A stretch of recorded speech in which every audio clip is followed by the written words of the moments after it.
only caught some of your faces just like at the end here. But there's a lot of laughter. I'm dying to know. Obviously, this is the first time you guys have seen it, so there's a mic here. Who would like to share what you think? It was amazing. You don't need the mic, Pete. You can just... Yeah, I mean, I think that was much better than I thought it would be. You thought you'd cry? Well, no. I thought it would be good, but not. I thought it was going to be shit. It would be good, but not that good. Yeah. Is this on? Is it on? Yeah. Yeah, it is. Yeah, no, it is. Slowly mortified that I'm actually wearing the same shirt. I do have more than one outfit. Just want to clarify that. Just realised, oh my God, I've got. You could have got away with that because most of it's in black and white. But you're giving it away now, Pete. No turning back. Yeah, that was amazing. That was yeah, so well put together and edited. You know, I mean the amount of work in that is you know, extraordinary. There's a lot of footage. Well done to you and to Jem and you know all the rest of it. Does anyone else? Nice one.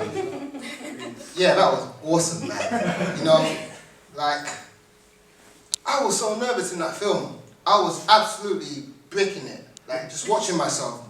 He definitely didn't look it. No, I was. Feel like you're having the most fun. And I feel like you guys have done so well with how you've done editing, all of it. It's amazing, and I'm really proud to be a part of this team.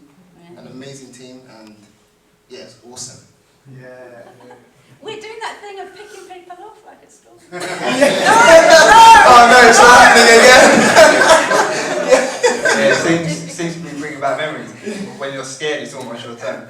But yeah, no, amazing job to you and Jim, and everyone that was involved.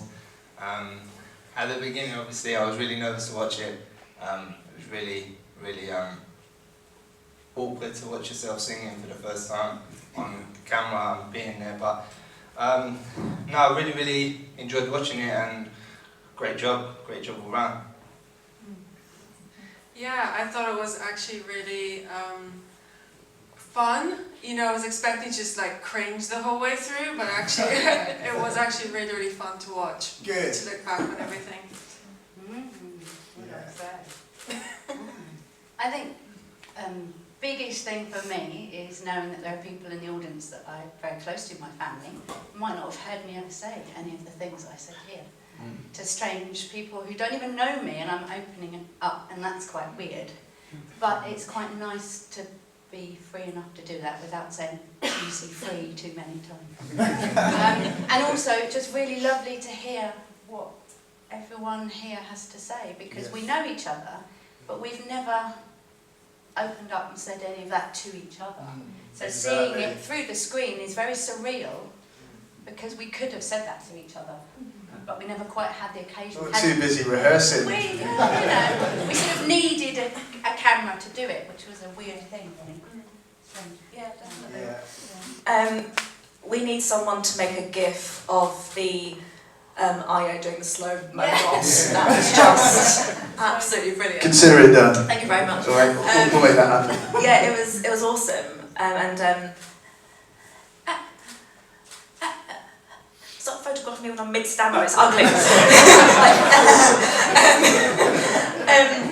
Yeah, I think that everyone else has pretty much summed up everything, but it was really good to see. But actually, it's basically been the last few months, there's been Danny going, I've seen it, and we're like, yeah, we know. Hurry up so we can actually watch it too, because he's been saying, it's amazing, it's great, and we're going, yeah, but you say that, we haven't seen it. But yeah, it was really good. Wicked. Oh, that's a relief. Wow. That's definitely a relief. So I hope it comes across kind of clearly in the film. But there's three of the singers that kind of got a bit of a singing background, and then there's three that don't really. So Ayo, Chris, and Susie don't really have much of a singing background. So I want to ask you first, Chris, because being having it landed on you, however you want to put it, that you'll be on, because actually where I already had the idea of you being kind of lead was when we were at the British sorry, the UK Beatbox champs. Yeah. You had me being the lead there. No, I didn't have you the lead there, but do you remember we were rehearsing for the performance, and we were kind of in like the hallway, and we were singing the chorus, and I had you doing like, now hear me, this kind of bit, and every time you sang it, you just sang it out, and it's so clear, and I could see you were just like waiting for that moment, and you just let it rip, and it was just like bang on, it's just like, this guy can really sing, like, you know, it's like, and I already had from that point, I was just like, I could see that you had, like you enjoyed it, you're enjoying singing, and yeah, so let's just go back to, yeah, basically when you found out that you were going to be on lead or wanted you to do the lead vocals, how do you take that, how do you feel about that? I was Without swearing. absolutely panicking. Yeah, I was absolutely shocked, to be honest, because obviously I've heard the other guys' voice. We've had singing lessons, so I've heard how good everyone can sing, and I was just shocked that I was the one that was picked to be the lead. But the thing is, when you start to work on yourself, you have to take every challenge that comes your way. So I wasn't ever going to say no. I think you should definitely give it to someone else. I'm always going to be up for the challenge. So yeah, I was just up for it, and I'm just happy that I took on the challenge in the end. So it was good. It was fun, and to be in the studio was fun.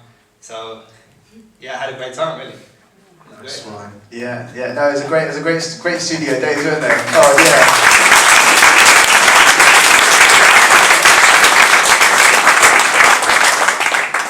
What about you, Susie? Yeah, for me as well, I was like really happy that I took on this challenge, because I always thought, oh yeah, I can't sing, like it's just, what's the point? But I've always, so like when you first said, oh, do you want to be part of this group, I was just like, no, like why? What's the point? Actually, you were backing out. Yeah, I had to call her actually. I had to call her and say like, Susie.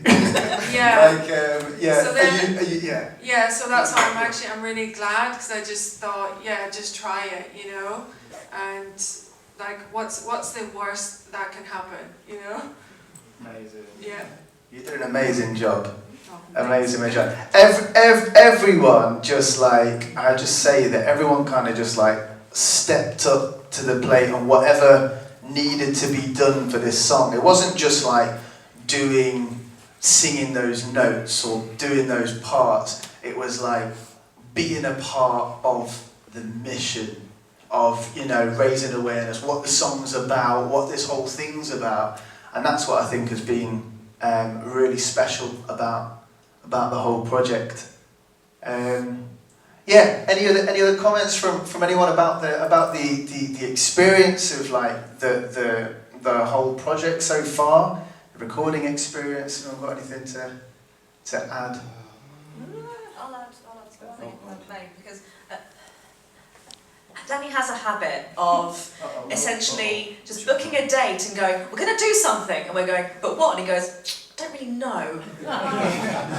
And so, have you got anything else you want us to bring on us now whilst we're here? Because now would be a really good chance to reveal anything that you've plotted.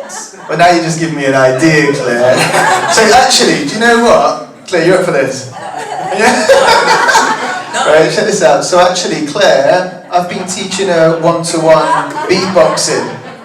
We've been having some one-to-one lessons. And seriously, this girl can beatbox. This girl can beatbox. You ready to hear some beats? Come on! Hold on. Do any of you guys know this? No one knows this, right? So I've been keeping it very quiet. You've been keeping it very, very quiet. So I've been teaching you some one-to-one lessons, and seriously, some of the rhythms and things they're not simple rhythms, right? But Clay, do you want me to give you any beats, or are you just gonna just go for it? Just go for it. Okay. Oh, God. Go on, yeah. Okay, so also bear in mind that I've only beatboxed in my flat in front of my husband and you, so this is... This is something else, yeah. Yeah, just a bit. But you've got this. Okay, Make some noise, people, make some noise!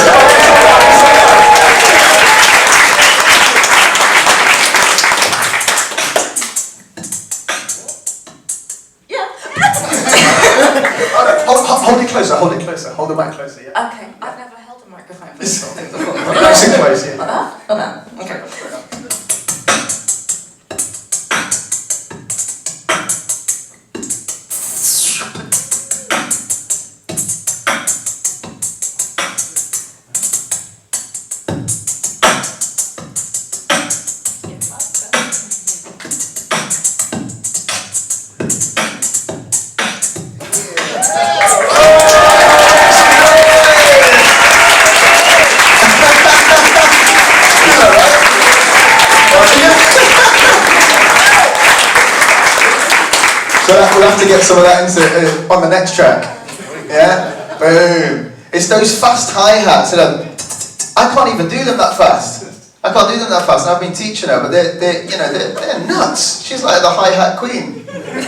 Seriously, amazing. I reckon probably now's a good time to open up questions from yourselves. I'm sure people have some questions for any of us up here.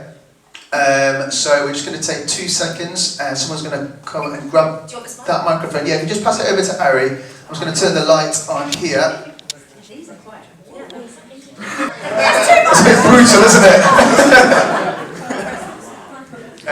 We'll adapt. We'll get used to the new lighting.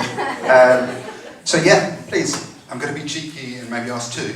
Absolutely. I'm going to ask one specifically to you, Danny. Please. And then one to the singers. With the editing of the documentary, you were doing lots of fast cuts. Yeah. Jump cuts. Yeah. Was that an intentional choice to do that? Saying anything about stammering and sort of cutting out the pauses and keeping the flow of what the person wanted to get out of their mouth to say in a good flow, and was it an active choice? And so you can think about that, and then I can ask I've got the answer. I've got the answer for that. Well, I might forget my question.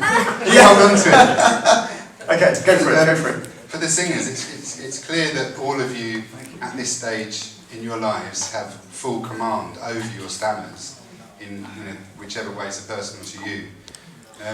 Has the experience that you went through with this project and the journey that you've gone on with Danny had a change for the way that you feel about your own stammer and the way that your stammer fits into society and the world around you and the way people accept you for who you are?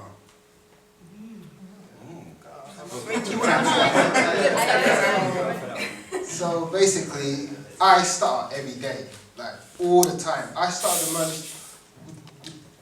now, you see. So when you said, we have full command of our speech all the time, that's not actually true. Stuttering, for the most part, is invisible, because you can assume, this person is shy, or is an introvert, or she's an introvert, just because we're not communicating. But maybe they have a stutter. And I've met a lot of people on my journeys who have speech impediments. They're very insular, very quiet, and they choose to be that way because they actually have a disability, and that's stuttering. So we can hide it. I can hide my stutter really, really well. I can swap words and swap my whole sentence all around just to avoid the embarrassment or you discovering I have a stutter. But I'm still stammering, but to you I sound like I'm coherent, I'm saying what I want to say, but I'm not. I'm changing the whole sentence, the whole paragraph. So that's a huge misconception, and that actually adds a lot of pressure on us. You believe in that, so that's why we have this project, and we're trying to create more awareness around that. Actually show you guys that stuttering is mostly a hidden disability, and we struggle every day. Like I said, I stutter with my partner the most. Like for example, if she is asking me something specific and there's a clear answer in my head, I can sound like this.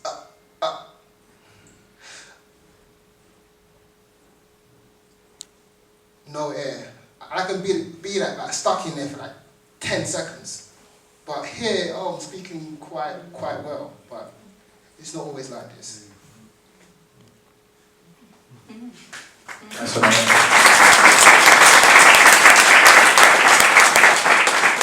So in answer to the question about the edit and things, you know what? There was just so much footage, and before putting the film together, we had the vision to have it about 40 minutes. It's not the type of film where we've got 20 different locations and a massive film crew and that type of stuff. It's pretty low budget, pretty low key, And so we just thought 40 minutes will tell this story, but we just had so much footage. You know, we had the pre-production full like kind of day, you know, there's hours of footage, and then we had the going into the studio the first day and laying out all the instruments. That was another full day of footage. Which is just trying to pick out all of those pieces, enough just to tell the story and to keep that flowing and condense it. And to be honest, it was a real challenge to whittle it down to just 40 minutes, because there was just so much there. So we just had to kind of, in order to kind of keep that story being told, we had to keep chopping out kind of little bits where there were pauses in between before, you know, that's kind of what we did. Does that answer your question? Yeah. Yeah. Cool. Any other questions from the audience? Some at the back there.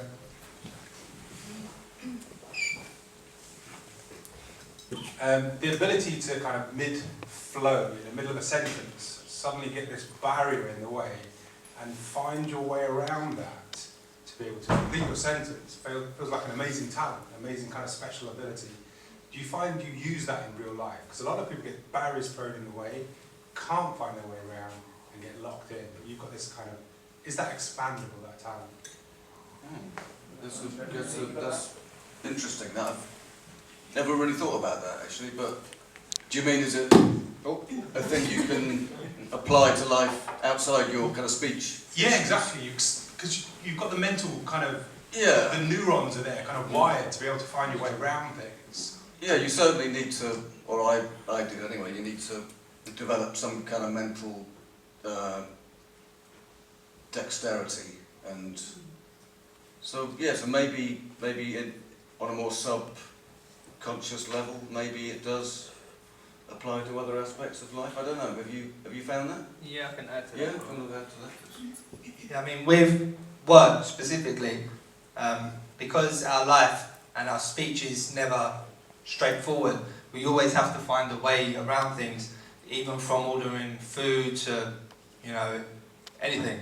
Like with me, I used to have to strategically choose where I sat in a restaurant to see if the waiter would be near me, so I can show him what I want on the menu, rather than actually speaking. So in life, when issues arise, you know that there's a way around it, and you just have to figure it out, and you know you're able to. Because in life you find a way to get your message across somehow, some way, even if you can't physically say the words. So that talent, if you want to call it that, or that mindset of there is a way, sticks with you in other areas of your life, and you realise that as you're at the start already.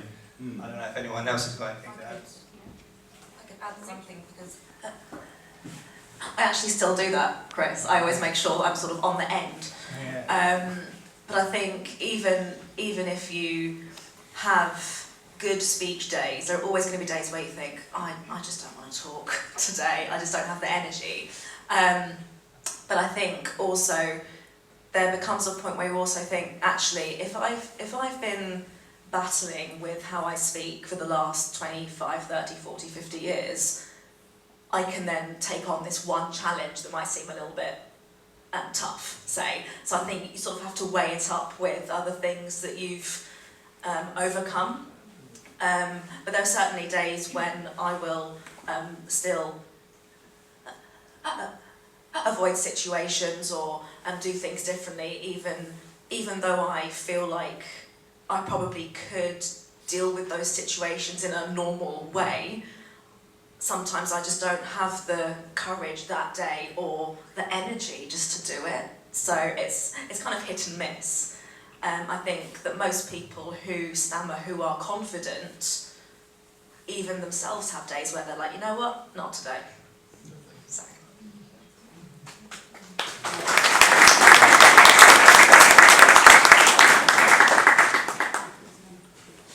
This question is primarily for Nick. You mentioned that we can sometimes hold ourselves back. Were there any pivotal moments in your life where you decided that you were going to overcome holding yourself back, and what helped you to do that? Who's that for, sorry? Who's that for? Chris, sorry, I meant to say Chris. I don't know where Nick came from. Chris was the, sorry, Nick was the in the studio.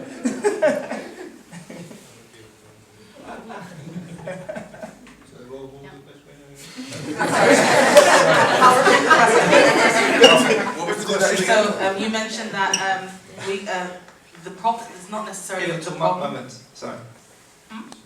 Sorry, go. That we can sometimes hold ourselves back. It's not necessarily the problem that we're experiencing that's holding us back.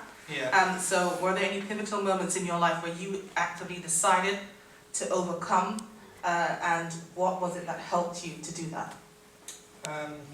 The pivotal moment was launching a business, and I knew that the success of the business, even though it was a partnership with my sister, I knew that me not being able to communicate would cause a problem. It might not be immediately, it might not be in the next year, but I know that eventually it would cause a problem. So around 2018, well, January 2018, I decided to give working on my speech one more shot, because I spent my life trying to, I tried speech therapy, I tried anything that I could, and in 2018 I tried one last time, and Io actually coached me. So it was him who helped me realise that it wasn't the fear of speaking that was my problem, it was the fear of other people seeing me actually block, actually struggle. And once I got over the fear of someone actually seeing me struggle speaking, that's when I was able to work on it, and that's when I was able to push myself. So what I realised is I was still having struggles, I was still struggling to get words out in certain situations and to certain people, but it was only me that was stopping me from getting involved in the situation or speaking at all. It was only me, and you realise the more speaking situations you get involved in, you realise that people don't actually care as much as we think they do. And once I experienced that and worked that out, that literally changed everything for me.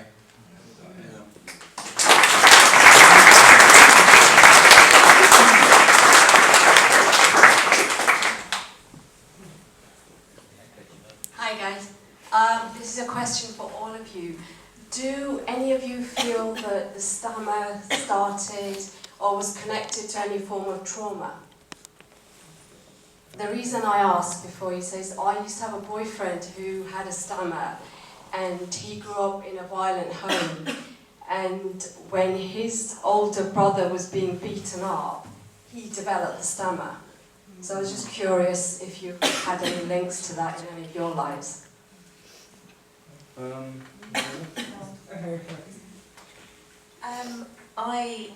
I don't have any link to any trauma. I've thought about it for a long, long, long time, and it was the first thing that GPs used to say to me.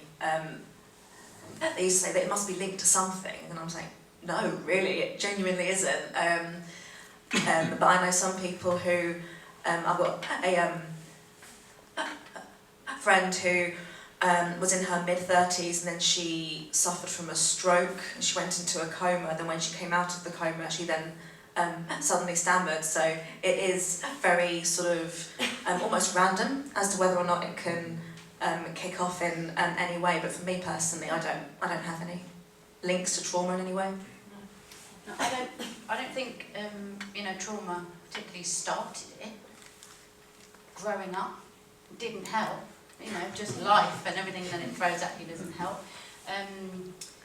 I don't quite know why mine just went, to be honest. I mean, there are occasions where, for example, very strangely, it is linked, to the sounds of your name, because that's a personal, that's you, that's your soul, that's your vulnerability. So even today when I was trying to, introduce AO to my family, it's the A, Angie, AO, it's that, And sometimes I wonder, when there are scenarios where you can see it happening with other people, you can relate to it, but when you're in an environment where there's so much support, and actually people don't ask you about it, or they don't really say much about it, and then you realise, well, actually a lot of it is up here, but that can be quite cruel to certain people, because a lot of people say, I'm not doing this because I can't be asked to make an effort to fix it, you know, it is just happening, and I don't know why. Sometimes it's better, sometimes it's worse. So what I thought was lovely in the documentary was how lovely it was to see Claire when she was standing against that lovely, you know, white wall with the graffiti, and you looked completely comfortable, and your flow was amazing. And that just shows that there are days where it happens and days where it doesn't. I did worry when I started this project that I felt a little bit of a phony, because I thought, am I going to be judged when I turn up and I don't shut up? Yeah, because sometimes that was my mechanism, because I knew that something might go wrong. I would just keep going and keep going and keep going and keep going until I ran out of air, so I said everything that I could quickly before anyone could stop me talking. Because I knew that if I stopped, I would get that, oh God, I missed the point, all right, I'll just shut up now and I won't say anything. And then the conversation's moved on and you haven't got your point across. So what my side of things was more, the panic would set in and I would jabber and I would snatch at things, and I, as my family will probably agree with, I interrupt a lot because I've got a point I want to say and I've got to say it. And it's not I'm being rude, but I want to say this thing. And so they were my mechanisms of trying to deal with it. Mine were more guttural, so I would get to that point. But that's where the music was good, because when I sang, I realised that, oh, I actually breathed. And I wasn't holding my breath, waiting to get the sound out. It just, and there it was. So I tried to think, if I could talk how I sing, will that help? And for me, that helped. But I have had many people have said to me, that people come up to them and say, why don't you just breathe, just calm down, take a breath before you speak. Yeah, because it's that simple. It's not that simple. For me, it helped, but that's not what fix it for everybody. And I wouldn't want people to think that people aren't trying, really. Yeah, go for it. So for me, my mum had to start. My youngest brother has a star, and two of my cousins have a star. So there you go. I think that, you know, from reading up, actually, I wanted to have someone to talk about the kind of neurological side of what goes on in the brain when people stutter, because I find it such a fascinating thing. But I think the thing is that we don't really know enough. I think like, you know, the general kind of gist of what people know is that, you know, you've got the two sides of the brain. You've got the right side, which is the creative side, and then you've got the left side, which deals with all logic, language, that type of thing, right? And so the stuttering is caused by the connection with the left side of the brain, which is like language and that, which is why when you sing and you're connected to the creative side, if you talk in rhythm like this, you know, you're probably not going to stutter, right? You'll be able to kind of manage it because you're automatically connected with the right side of the brain, which I find fascinating. But going to your question, you know, talking about trauma and things, because I kind of thought about that as well. I thought, you know, it must be kind of caused by something, but there's other studies where doctors have, you know, examined children's brains because, you know, kids start stuttering, and then why is it that some kids start stuttering, or why is it that some kids end up stuttering for the rest of their life in adulthood, and why is it that some stop? So I was a kid that started stuttering and then stopped, so I was asking, why did I stop? And so what they did is that, you know, these studies have shown that the left side of the brain, there's kind of whatever networks and connections are in the brain in order to be able to speak fluently. Some of those connections are weaker, and then it's like, well, okay, so if they're weaker, how come I managed to speak fluently later on in life? And it's because for some reason those networks strengthened over time. But my question is, what is it that enables your brain, or that part of the brain, to strengthen? And I wouldn't know, obviously, when I had my stutter, it was around the same time that I got into my music, beatboxing, singing and things. So I don't know if that has a direct relationship. There's not enough kind of studies to say that that is what helped those connections kind of strengthen. But I guess it's a question, you know. Some more questions? Someone's behind you, hang on. Hello. My question is for all of you. Thank you for sharing your personal experience. I thought that was really, really deep. But that made me feel a bit guilty because I'm actually a teacher, and your description of your school experience was really painful for me. I thought, oh no, what am I doing to the children? So, would you have any advice for professional works with children, just in case one of my students has the same? Oh, that's a good one. That is a good question. Because part of learning is that people challenge you to challenge yourself and get out of your comfort zone. And if teachers try to protect someone who stutters from talking so that they don't suffer, would that help? No. No. But there may be kinder ways to do it so that you're not so much on display. I think that would help. Smaller groups, not big. I mean, I don't know whether classes do that so much. I just remember when I was at school, we all used to have our own individual desk. We weren't sharing tables with people. So I think in schools, it's a lot different now. You know, the kind of layout can be different, although COVID, I think, has made it a lot more Victorian. You know, back to lines. Yeah, smaller groups, definitely. I know that there are lots of programs in primary schools specifically where they're working and experimenting with, rather than reading to other people and to a person, but they have animals and dogs, you know, come in. And they read the story to the dog. The dog doesn't even know what you're talking about, doesn't matter. Or, you know, cuddly toys. And they have a cuddly toy area. And they say, why don't you go and read the story to Bertie? He wants to know what happens at the seaside. And the pressure's off. And the teacher could then just stay back a little bit and just observe. And maybe don't make it a thing to do reading. Just say, okay, you know, free time, there's some books there, there's some drawing, and just guide them to the area, but not tell them, now it is reading time, we will read for 5 minutes and we have to get to the end of the book.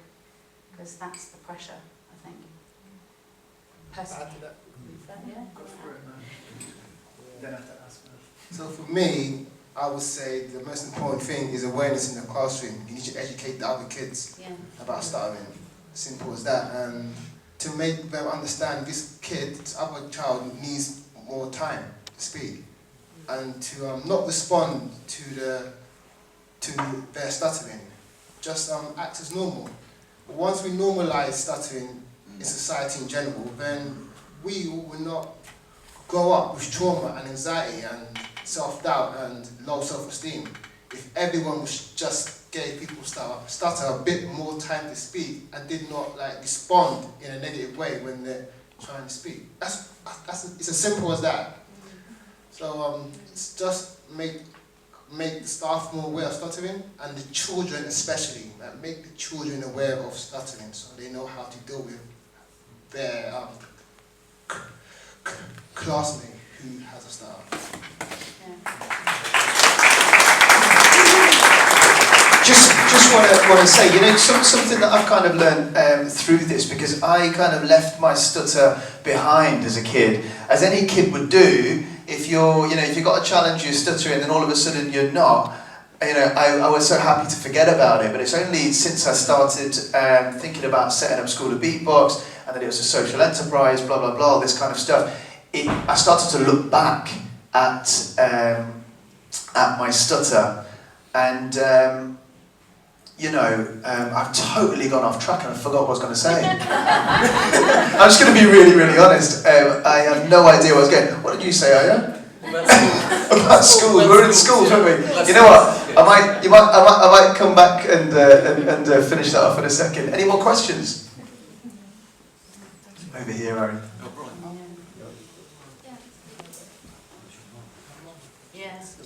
Yeah. Oh, here as well, yeah. I've just got a quick question.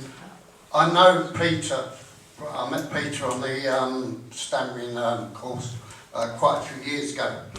Yeah. And I know the thing that helped me, because they talked a breathing technique, but I think the thing that helped me more than anything was actually talking about my stammer. Yes. Because like lots of people, I would never ever talk about it. And absolutely. I know when I was a teenager, I used to tell people to, polite way of putting it, to go away, leave me alone. But I found since then that actually talking about it has really helped. I don't know if that'd be the same for you. Yeah, absolutely. I mean, that's why stuff like this is such a valuable thing, because anything that raises awareness of it and gets people speaking about it. And as I said in the film, I think when it's, for me anyway, when it was a kind of unspoken thing and it was an unknown thing, because no one really kind of spoke about it, and it just becomes this big kind of scary monster that lives somewhere, in the dark, and you always kind of fear the things you don't know. That's the thing. So if you can, can make it more known, drag it out into the light, it just becomes a lot easier to deal with, It just takes the kind of the weight off and the fear. It's all about fear. I mean, for me anyway, a lot of it is, about fear. The fear of stammering is actually what makes me stammer, which might sound odd, but that's kind of That's right. And the way it is often. And what you're saying about ordering food and that, I remember that. I would always say, oh, I had the same as you. Or Exactly, yeah. Like what he's having. Yeah. Yeah. Same again. Sort of Yeah. Even though you don't want what he's having. It's odd. You want the steak and chips, he's having the fish. You don't want the fish, but you want it. And I've had some horrible things that I didn't really do.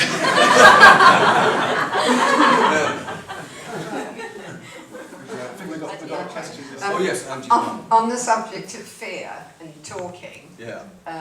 Angie won't mind me saying this, but as a little child at primary school, it was something that it manifested itself to a degree, but when you move up to secondary school, the fear of what you've got to do, and as she said, speaking in class, waiting your turn, the one thing that seriously helped was the music, because instead of racking over in her brain what she's going to say and how she's going to say it, here in front of her, with her classical music training, was the music, the words, and where to breathe. So I can see that she's followed on in her adult life with the choir that she's with, and always having that training of having the words in front of you. You know where you're going, the words are there, and it shows you where to breathe. So she didn't have that fear, oh, I'm going to clam up. I think the music has been a serious help. Yeah, definitely, because when, music is more than just reading music. If you were a free singer, you wouldn't have the words there, but you, in the same way when you're about to say something, you have a sentence in your head. But when you're singing a song, you know that these are the words to the verse, these are the words to the next verse, and then there's the chorus. So there's a structure and there's a skeleton on which to hang the words, and with that comes where to put the inflections and where to put the stresses, and which point of the sentence I want to really emphasise. So I want to go to that word, and then I'll take a step back and and that really did help. I don't think when I was singing I was thinking about it though. That's the weird thing, and I think that's the neurological side of it, is that as soon as your vocal side engages, your breath is different, your intake of your breath is different, your release of your breath is different, so therefore the sound that you make is completely different to when you have to think about, what am I going to say next? How am I going to link it to the next thing that I want to say, because I've got a lot to say. But the singing, it kind of lives in a shape, and a song has a beginning, a middle and an end, and a bit of a journey in the middle. So I think, yeah, that really helps. I just want to say one thing back to the teaching thing. One thing that would be really good to advise kids to try not to do, because what you want to do if you see someone struggling is you want to help them, and you want to stop them going through suffering. So what a lot of people used to do for me was finish my sentence, and that just drove me absolutely bonkers. Because I was like, no, I don't need you to tell me what I want to say. I want to say it. Just give me a second. But young kids wouldn't understand that, because they're learning empathy. So they might try and say, oh, I'll just say it for you because it'll be quicker and then we can get out to play. But it's it's kind of teaching them that it's okay for someone to struggle, because that's where they find their learning. And you should be comfortable with struggle, because it's, you know, it's okay. I think that's a powerful thing to teach kids.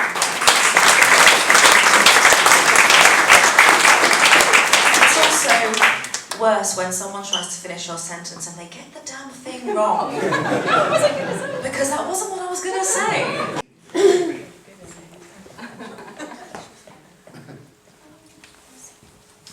So I just want to say thank you for normalising stammers, because, funny story, when I was younger, I was thinking to myself, why do I stutter?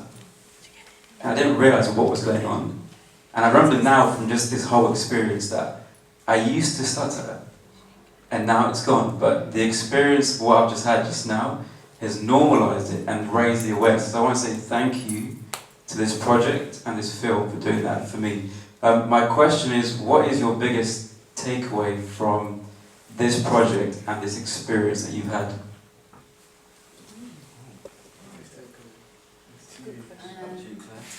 I mean, for me personally,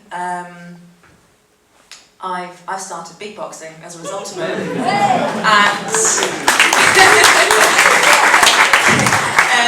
but for me, it's been because in the past, as a way of communicating, I would dance.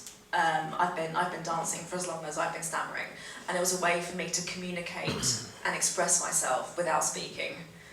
And I loved it, because I didn't have to talk. It was wonderful.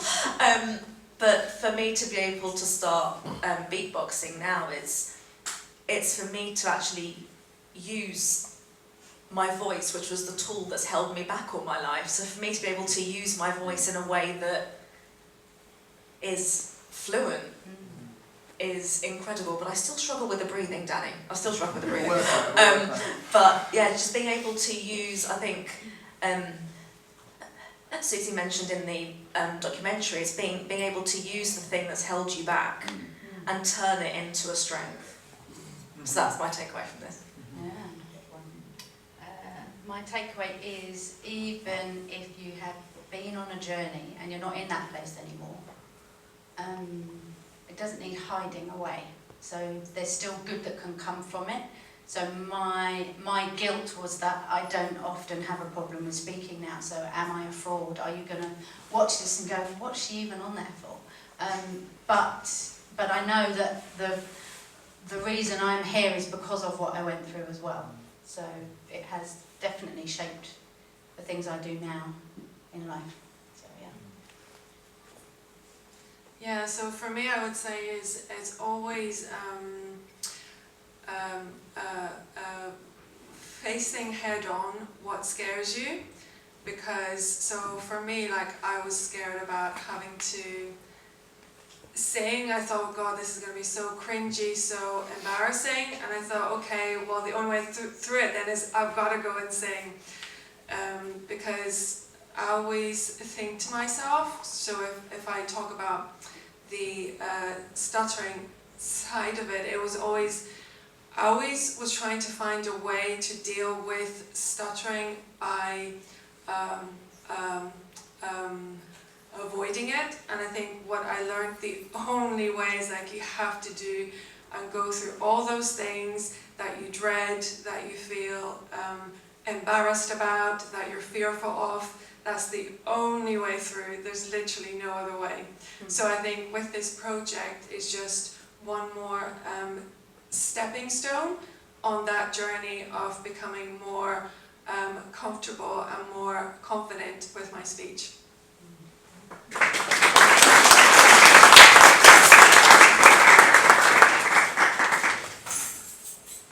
I think for me the biggest takeaway was to not take yourself too seriously and just try to lighten up and have fun. And when you do that, regardless of if you're stuttering or not, if you're a recording artist or not, you can have fun and a really good time. And other people will share their vulnerabilities with you as well, and it creates a stronger connection between people when you allow yourself to be vulnerable with them. They open up to you. So that's been my biggest takeaway, and yeah.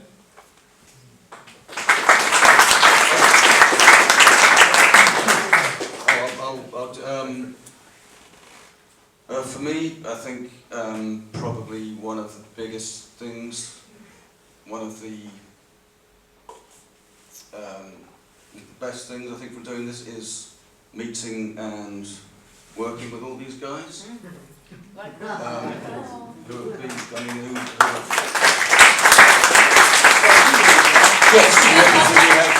we have kind of shared experiences and similar experiences, but they've also, you know, we have different experiences, you know, different angles on it to bring. And it's just that sense of kind of mutual support and kind of shared achievement. That's the thing, and also just the openness about it, and you know, speaking about things that maybe 20 years ago I wouldn't have dreamed of speaking about. So I think that's it for me. How about you? You know, I just want to say, like all of these guys are remarkable people because you know, there was a call out from me to be part of this project, and to choose to say, all right, I'm gonna do this means that all of these guys are kind of open enough and willing enough to kind of step up to this challenge and not even challenge, but just like step up, be a part of this mission. But going back to what I was going to say, which I forgot but now I remembered, it was the fact of like all of the other people that stammer in the world. A lot of people think, why don't I may not have seen or met many people that stammer, but then you've got to ask yourself why. Why is it that you might not have seen or met many people that stammer? A lot of people are avoiding speaking situations. And also the other thing is the effects of stammering. A lot of people don't realise, and I've learned loads about it, and what I kind of have put it down to is a lot of people that stutter in the world end up just saying no to life. Not because they want to, but just because, in all of the choices they make, like, for example, the choice of job that you're going to do, saying no to go and hang out with your mates, just like a general thing. Go and say hello to that person. Go and, just any kind of situation that might be a speaking situation. It's a lot of people that stutter that are just saying no to life, and that's kind of what this project is kind of about, having these guys up here sharing their story and their ability to kind of do what they've done in this film, but hopefully reach out to many people that do stutter out there, or might just be holding themselves back from anything else, and kind of look at this and say, well these guys, look what they've done. They've kind of, recorded this song, and they're up there kind of, raising awareness, and hopefully it'll be something that kind of reaches out to those people that are isolating themselves, and hopefully it's kind of opened some eyes here. as to kind of what stammering is all about. I mean, I know obviously there's a lot of people here that family and friends and people are connected in the stammering community kind of thing, but a lot of people that are not as well, I think. So, cool. Are we allowed to say big thank you to you? Right. Say big thank you to you, because you've been the driving force of everything.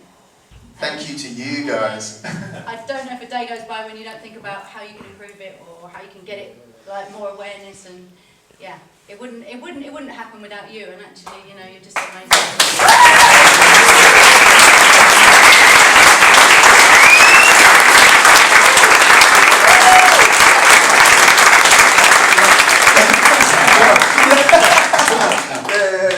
Keep going. I was digging that.